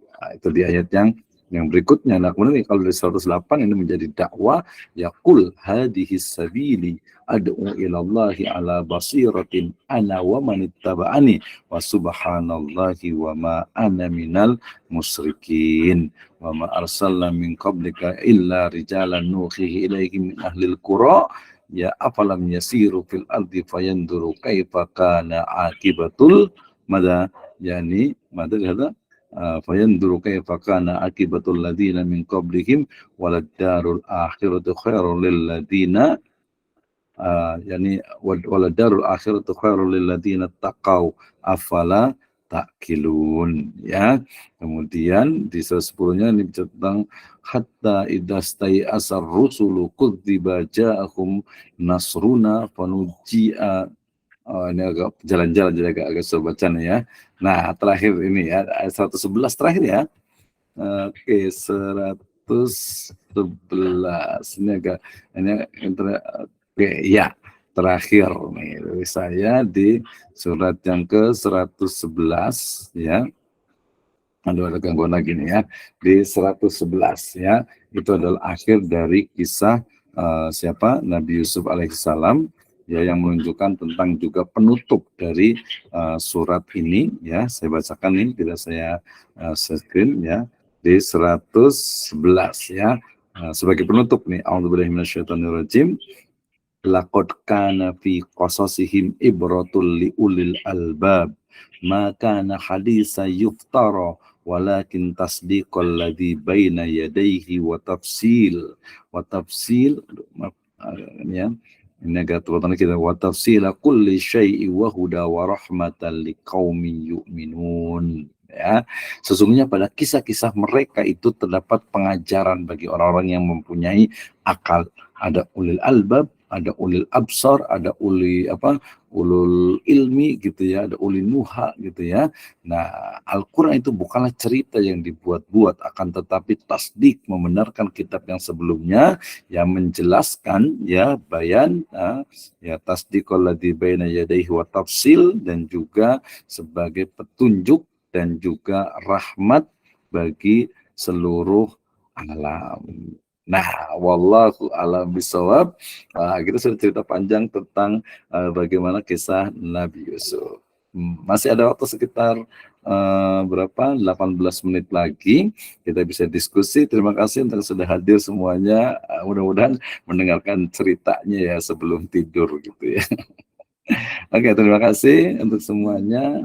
If you have question, please ask me and we can discuss about the verses from the Surat Yusuf. Gitu ya. Terima kasih untuk Ustaz Muhammad Mahfud, Ustaz Arif Awaluddin, Ustaz Nur Qamaria, Alimatus Sa'diyah, Ustaz Njang Hasanuddin, Ustaz Abdul Aziz Zulkarnain, Ustaz Dede Firdaus, Ustaz Reza Fani Palevi, Ustaz Rizky Judi Harsa, Ustaz Muhammad Idrus, Ibu Rahmawati, ada Ustaz Kulubul Khayat, Ustaz Samsul Akhri, ada Ustaz Abdul Syakur, ada Ibu Samsul Huda, ya, kemudian sebenarnya ibu ya gambarnya ya, Ustaz Baihaqi Al-Ghazali, Ibu Irah gitu ya, kemudian ada Ustaz Asep Iman, Saifuzaman ya, kemudian Ustaz Afin Qudratullah, ada Ustaz Puji Rahman Hakim, dan Ustaz Dede Sulaiman ya. Kalau ada pertanyaan atau mungkin tadi ada berapa yang belum terlewat tersilap, saya persilahkan. Silahkan raise hand, kita masih ada waktu sekitar 17 menit. Ya, Ustaz Asep Iman Saifuzaman, tafadhol, mangga. Ya, baik, bismillahirrahmanirrahim. Assalamualaikum warahmatullahi wabarakatuh.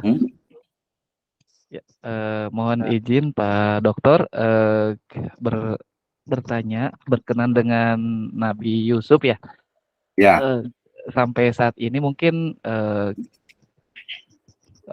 mohon izin sampai ya, saat ini. Silakan Ustaz. Ini ngetes ya. Kayaknya lebih pintar ya. Bukan justru. Saya masih ini. Ya, silakan Ustaz. Saya pengen literatur yang detail gitu. Sebenarnya Nabi Yusuf itu menikahi Zulaiha yang memang sudah istri raja itu, atau Zulaiha yang lainnya lagi gitu. Itu masih maksudnya di cerita-cerita itu apakah dengan Zulaiha yang memang pernah bermasalah di awal, yang masalah robek baju di belakang dan di itu ya, ataukah ada Zulaiha yang lain gitu Ustaz? Hanya itu yang masih jadi polemik dalam benak saya gitu, yang betulnya yang mana gitu. Terima kasih. Masya Allah. Ini tanya ke Ustaz Abdul Syakur nih. Kalau ke Ustaz yang lain silakan, ada yang mau berkomentar dulu nih, karena memang ada beberapa riwayat gitu ya. Silakan ada yang mau berkomentar dulu untuk menjawab. Oh, Ustaz Abdul Syakur langsung nih. Tafadhol Ustaz. Alhamdulillah ya. Ya, terima kasih. Assalamualaikum warahmatullahi wabarakatuh. Waalaikumsalam warahmatullahi wabarakatuh. Mungkin pertama-tama kita mesti memberikan konteks dulu ya terhadap surah Yusuf ini, bahwa para ulama tafsir itu menempatkan surah Yusuf ini sebagai surat Makkiyah ya, karena memang semua ayat-ayat dalam surah Yusuf ini yang berjumlah 111 itu semuanya diturunkan di Mekah gitu ya. Dan sebagaimana kesepakatan para ulama tafsir bahwa surah-surah yang diturunkan di Mekah itu tema pokoknya adalah tentang pembinaan akidah. Nah, kemudian tentang pertanyaan yang salah satu tujuan biasanya Al-Quran itu memuat satu kisah itu kan salah satu tujuannya untuk meluruskan kesimpang siuran dari berbagai versi yang sumbernya itu dari kitab Perjanjian Lama dan Perjanjian Baru itu. Mestinya ini Pak dosen tadi pakainya pendekatan tafsir Muqorrin ini dengan kita ingin melihat bagaimana narasi tentang kisah Yusuf ini di Perjanjian Lama maupun di Perjanjian Baru gitu. Karena memang kisah Yusuf yang dimuat dalam Al-Quran ini adalah salah satu tujuannya untuk meluruskan versi atau narasi tentang kisah Nabi Yusuf ini sebagaimana yang beredar di kalangan pemeluk Yahudi maupun Nasrani gitu ya. Nah, kemudian tadi ada pertanyaan tentang apa itu Ahsanul Qasas ya. Kenapa disebut sebagai Ahsanul Qasas itu dari yang sepanjang yang saya tahu itu kisah Yusuf ini kan memang termasuk salah satu kisah yang unik ya, karena memang di surat lain kita tidak mendapatkan tentang kisah Yusuf ini. Jadi kita hanya mendapatkan kisah tentang Nabi Yusuf ini itu cuma di surah Yusuf ini gitu. Di surat-surat lain paling cuma disebut nama doang. Gitu. Nah, yang kedua bahwa dibanding tentang kisah nabi-nabi yang lain, kisah Nabi Yusuf ini dikisahkan secara utuh dari mulai A sampai Z sampai selesai tadi mungkin sampai ayat 102 itu ya. Itu semua tentang kisah, jadi utuh kisahnya gitu. Kemudian bahasa yang digunakan juga begitu begitu hidup ya. Jadi mengundang imajinasi tentang kasih sayang orang tua, kepedihan dan sebagainya. Dan ini memang agak berbeda redaksi yang digunakan Al-Quran dibandingkan dengan redaksi untuk mengisahkan nabi-nabi yang lain. Kalau nabi-nabi yang lain kan biasanya kisahnya dipotong-potong, ada yang di surat ini, ada yang di surat itu gitu. Tapi kalau kisah Nabi Yusuf ini cuma ada di surah Yusuf ini. Makanya sebagian ulama tafsir ini memaknai Ahsanul Qasas itu dalam konteks itu gitu ya. Nah, kemudian tadi tentang pertanyaannya Ustadz Asep ya tentang apa sih Zulaiha itu tidak ada penjelasan memang di apa sih namanya di sumber-sumber resmi ya, baik di ayat-ayat yang lain maupun di hadis itu tentang bahwa Nabi Yusuf ini pernah menikah dengan Zulaiha gitu ya. Dan Zulaiha ini sendiri apa sih namanya kalau dalam kisah ini kan dia tokoh antagonis ya jatuhnya gitu. Jadi dia sebagai pihak-pihak yang merayu gitu ya. Gitu. Memang kalaupun beredar kisah-kisah yang sampai kepada kita, sebagian ulama tafsir itu menyebutnya sebagai kisah Israiliyat yang bersumber dari Perjanjian Lama maupun Perjanjian Baru. Jadi mungkin itu dulu Pak dosen komentar saya gitu ya, bahwa kalau kita mendapatkan konteks tentang surat ini gitu ya, bahwa adapun tadi disebut bahwa kenapa yang disebut itu Ishak dan Ibrahim, karena memang Nabi Yakub ini adalah keturunan Ibrahim dari jalur Ishak gitu ya. Sementara di kalangan keturunan Ishak, Ismail itu dibilang tidak sepenuhnya mereka mengakui bahwa Ismail itu keturunan Ibrahim, karena memang kita ketahui bahwa Hajar adalah bekas budak ya yang dihadiahkan kepada Ibrahim. Itu menurut versi yang pernah saya baca di Perjanjian Lama maupun di Perjanjian Baru. Nah, karena adanya diskriminasi semacam inilah makanya Al-Quran menurunkan kisah Yusuf ini dalam sebuah kisah yang utuh gitu. Karena untuk meluruskan versi yang berkembang dari Perjanjian Lama maupun Perjanjian Baru. Mungkin itu Pak dosen, terima kasih. Oke, terima kasih. Assalamualaikum warahmatullahi wabarakatuh. Baik, sudah terjawab ya. Jadi secara teks dari Al-Quran tidak ada riwayatnya. Kemudian yang kedua adalah dari hadis yang sahih juga tidak ada gitu ya. Kemudian juga ada beberapa riwayat yang menyebutkan tapi sebagian itu besar dari Israiliyat gitu ya. Jadi tetapi kemudian para ulama, para ahli tafsir itu biasa menyebutkan bahwa karena tidak ada ada, berarti ya pendapat yang lebih tepat itu adalah memang tidak menikah seorang Nabi Yusuf dengan Zulaikha itu. Tapi kalaupun ada yang meyakini menikah, itu juga tidak merusak dari sisi keimanan kita sebagai seorang muslim gitu. Karena memang riwayatnya itu tidak belum ini, mungkin berarti perlu penelitian lebih lanjut kali gitu ya, perlu riset lebih mendalam. Tapi saya beberapa jurnal juga, termasuk ada satu jurnal yang diterbitkan ini dari mana ini ya, di Pak Ali Mursyid dengan Sidna Khair Amalia, ini menyebutkan riwayatnya itu memang di Al-Quran tidak ada tadi, kemudian di hadis tidak ada, kemudian hanya ada beberapa riwayat, dan itu pun tidak bisa, riwayatnya lemah walaupun yang meriwayatkan itu adalah sikoh gitu ya, tapi berarti tidak bisa dipakai. Itu saat Asep Iman Saiful Zaman, Masya Allah, luar Syukran Pak biasa. Dokter ya, syukran Pak Dokter. Jazakumullah Ya, khairan, ya. nanti boleh baca-baca lagi ya, biar semangat Ya. gitu ide aja tuh. Insyaallah Ustaz. Ya. Jazakumullah Ustaz. Oke, ya. Kemudian yang berikutnya tadi menarik juga terkait dengan memang sebenarnya tadi itu saya mau bicara tentang tadi ada beberapa kritik ya terhadap istilahnya itu pemahaman dari ya mungkin orang yang memahami Al-Quran itu gitu. Misalnya tadi penggunaan kata-kata darohim, dirham gitu ya, itu yang pertama. Kemudian juga istilahnya itu bagaimana sebenarnya model pendidikan. Jadi sebenarnya kita bicara sebenarnya dari perspektif pendidikan itu adalah tadi kisah kosos gitu ya, kisah ya. Jadi bagaimana model kisah itu ternyata memang dari dulu gitu ya. Kisah itu memang ya buat orang itu senang gitu mendengar cerita gitu. Ceritanya ada tokoh tadi yang antagonisnya, protagonisnya gitu ya. Kemudian walaupun ujungnya ya di situ jelas ya happy ending ya. Happy ending karena akhirnya kemudian ya bahagia bersama orang tuanya gitu ya, orang tuanya bahkan sampai beberapa tahun kemudian ya, sampai akhirnya kemudian berlalu masa ya, sudah meninggal sebagian besar itu, kemudian akhirnya Bani Israel itu akhirnya menjadi budak gitu ya, jadi dijajah lah istilahnya di Mesir sampai zamannya Nabi Musa gitu ya, dan kemudian berlaku lagi epik panjang dari Bani Israel itu.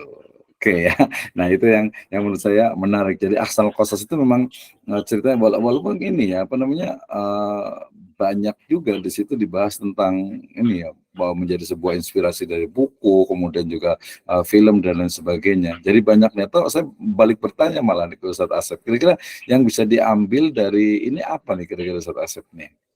Dari kisah ini gitu, misalnya tentang apalah satu aja gitu.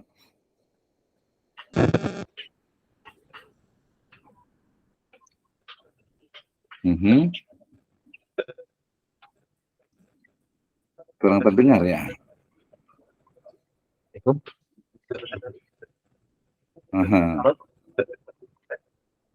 Iya, agak putus-putus suaranya tuh. Terdengar Ustaz? Iya, sekarang terdengar. Silakan. Berarti terdengar begini. Gimana, Ustaz? Satu yang mungkin belum disebutkan nih, yang mungkin tidak ada di kepala orang lain ya, hanya ada di kepalanya Ustaz Asep nih. Apa kira-kira? Menurut pemikiran saya, hemat saya pribadi, pada semua orang potensi untuk gitu ya, entah itu perbuatan tidak menyenangkan atau sesuatu yang merugikan kita gitu. Tetapi Nabi Yusuf lebih memilih kejahatan saya balas dengan kebaikan. Karena apa? Karena Nabi Yusuf menginginkan ridho Allah Subhanahu wa taala. Jadi aku sengaja membalas kejahatan dengan kebaikan supaya Allah ridho. Tetapi kalau misalkan kita membalasnya dengan keburukan, berarti sama saja gitu kan. Jadi dan membuat Allah juga nggak ridho. Jadi akhirnya endingnya adalah semua orang yang memang terlibat pernah menyakitinya, akhirnya berkat maaf rasa tulus yang ada pada diri Yusuf itu, akhirnya semuanya istilahnya apa ya, lebih kepada apa ya, kalau istilah Sunda itu parem obor ya, jadi sekarang Parman obor gitu.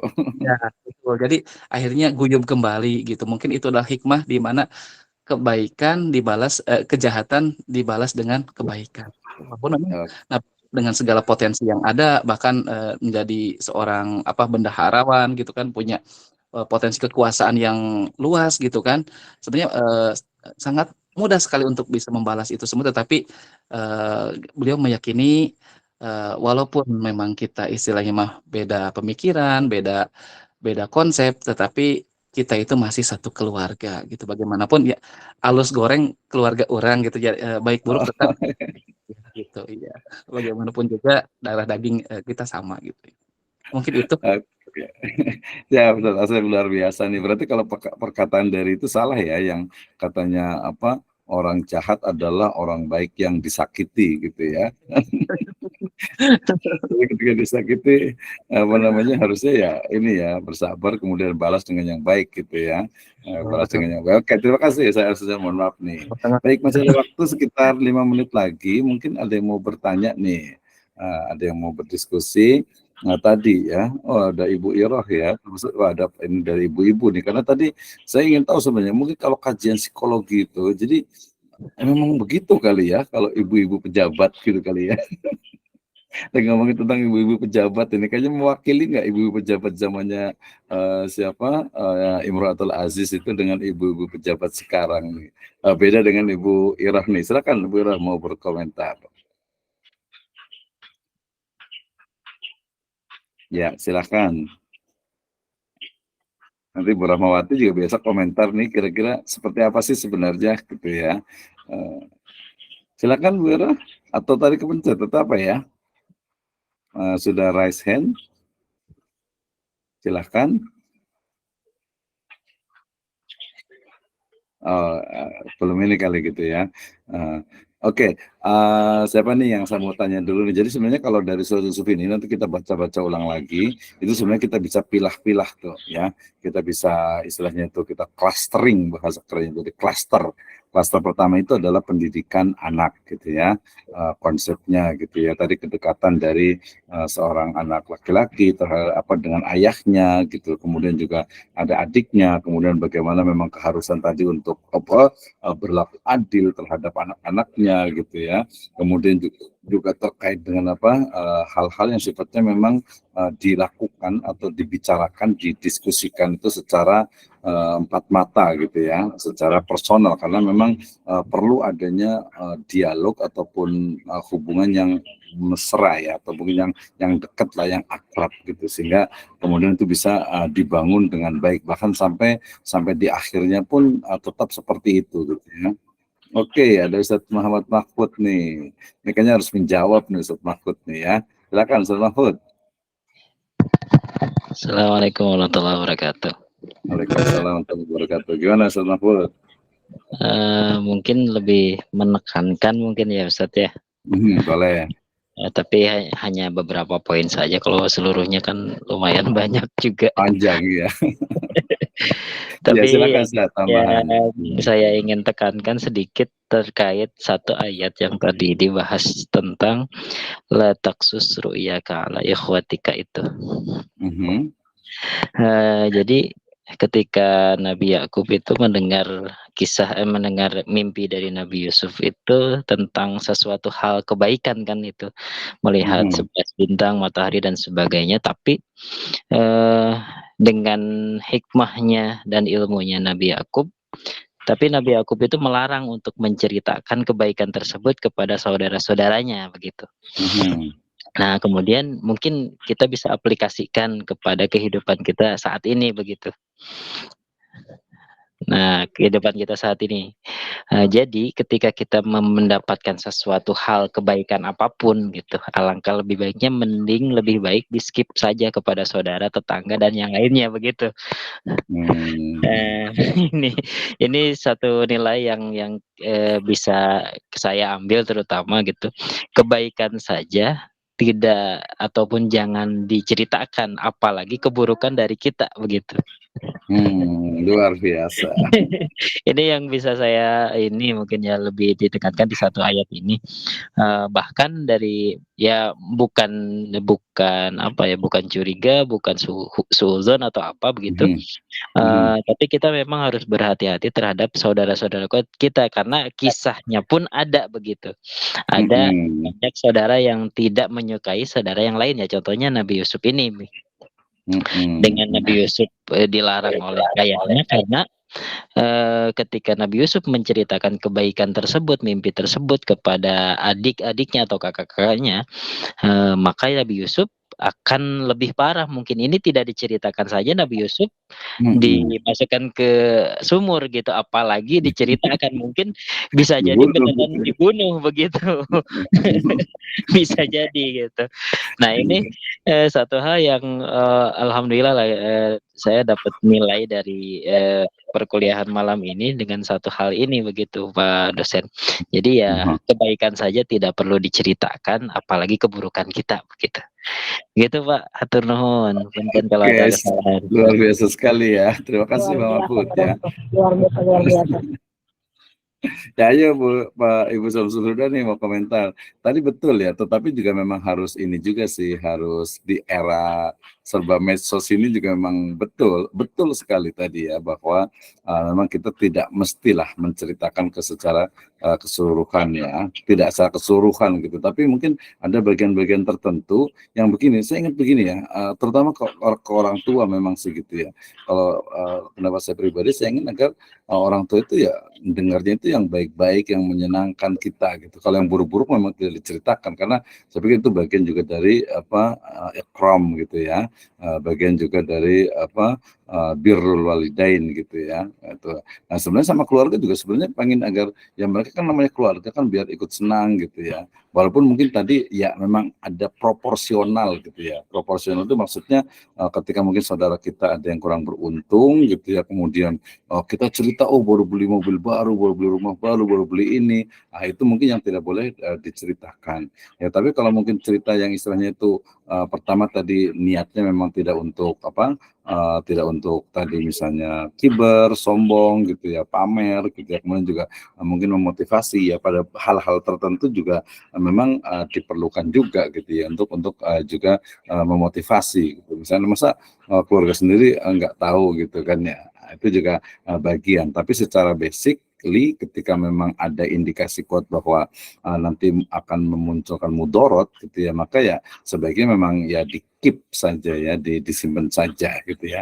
Nah ke orang tua ya mungkin bisa boleh diceritakan, karena orang tua kan penting, dan itu biasa kayaknya salah satu kunci juga tuh dalam istilahnya itu kebersamaan dalam satu keluarga atau saudara. Nah tadi betul ayat ini banyak banget gitu ya. Tadi bicara tentang wahammat bihi wahamma biha misalnya, itu juga menjadi dasar ya, namanya juga nabi juga manusia juga gitu ya. Itu kan ada beberapa tafsir yang ayat bilang wahammat bihi wahamma biha. Jadi ya Nabi Yusuf juga sebenarnya ada rasa juga gitu ya, ada rasa juga gitu, lawalaan burhana rabbi ya, kalau seandainya tidak melihat burhan atau tanda ya semacam peringatan dari Allah Subhanahu wa taala. Nah itu juga bashar ya, misluna juga ya, manusia juga gitu. Nah termasuk tadi yang menarik itu juga sebenarnya ada beberapa nasyid, kemudian ada beberapa buku juga yang tadi menggunakan riwayat-riwayat yang kemudian menyatakan bahwa itu adalah cinta agung Zulaikha gitu katanya itu ya.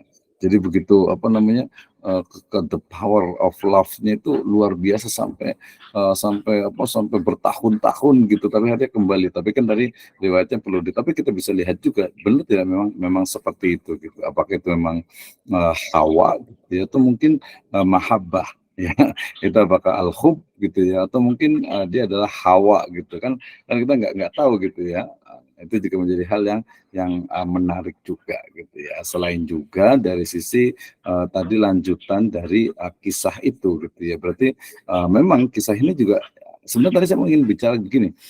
Saya mau mencari sebenarnya Al-Quran gitu ya, dan juga Islam secara spesifik gitu ya, sedang mengumpulkan ayat-ayat dan juga hadis yang memang khusus untuk anak kecil gitu ya, untuk anak didik gitu ya, untuk anak didik gitu. Makanya dari ketika ceritakan Nabi Yusuf kan nggak mungkin juga sampai ketika Imratul Aziz itu kan nggak cocok juga gitu ya.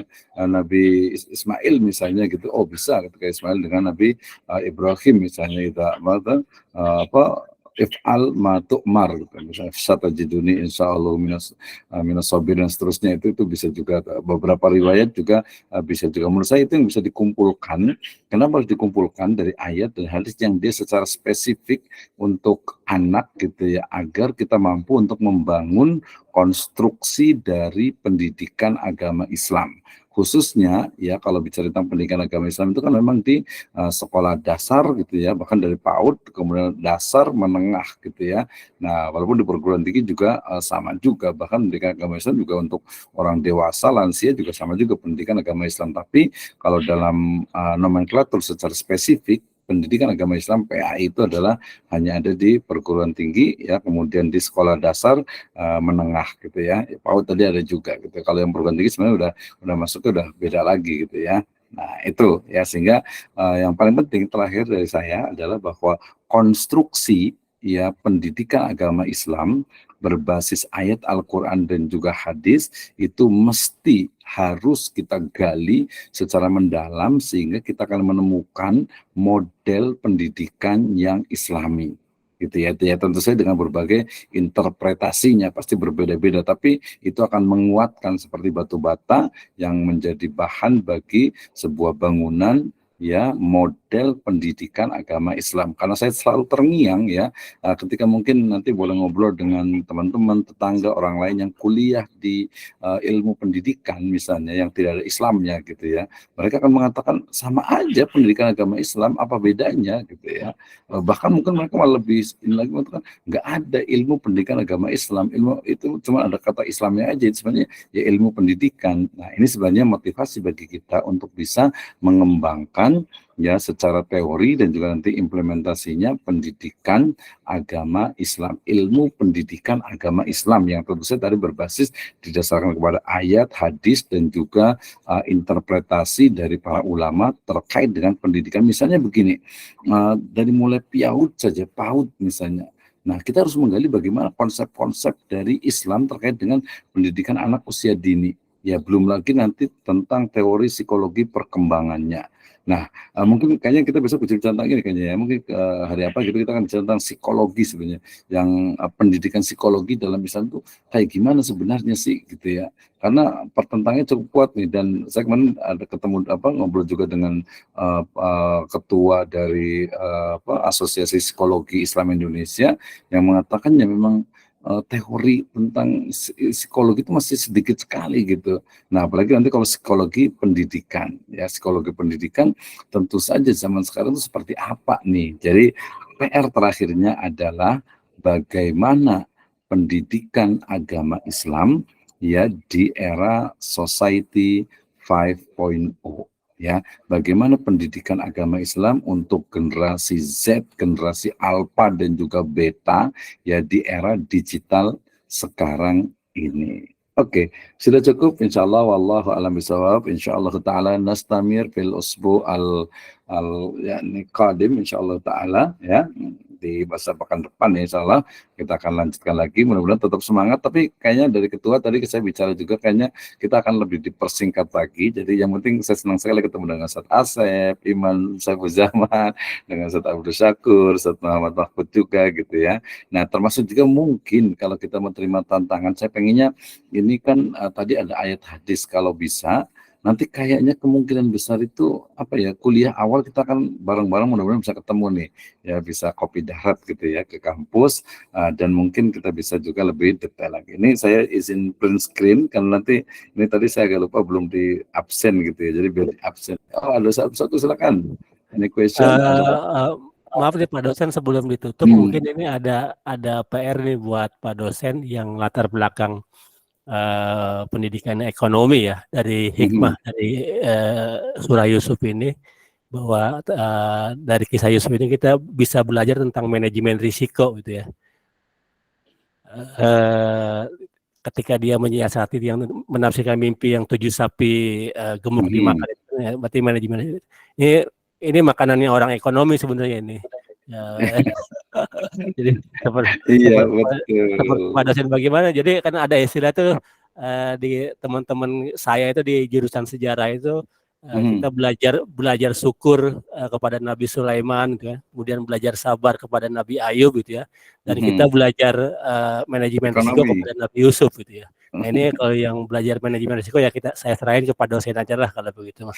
Itu aja Pak. Terima kasih. Assalamualaikum warahmatullahi wabarakatuh. Ya, waalaikumsalam warahmatullahi wabarakatuh. Ya, tadi sebenarnya memang sengaja sih karena ini adalah prodinya pendidikan agama Islam, jadi saya nggak terlalu masuk ke ekonomi, walaupun pikiran saya ekonomi. Nanti kalau kita mau buka yang sekarang udah buka juga yang untuk S1 ekonomi syariah gitu ya, jadi nanti kita akan bedah sudah sering banyak sih dibedah, jadi dia bukan hanya risk management tetapi juga makroekonomik gitu ya, dan juga tentu saja swasembada pangan juga gitu ya, jadi lebih ke ekonomi makronya yang sampai sekarang juga masih belum banyak berkembang ilmunya itu. Oke, terima kasih saya bersyukur. Jadi memang sengaja tidak terlalu banyak di ekonomi, nanti jadi kuliah ekonomi kayak kemarin kuliah peradaban gitu ya, ini kuliah pendidikan kisah dan seterusnya ya. Tapi menarik sekali. Salah kita lanjutkan di pertemuan datang, kita tutup dengan hamdalah dan doa kafaratul majelis.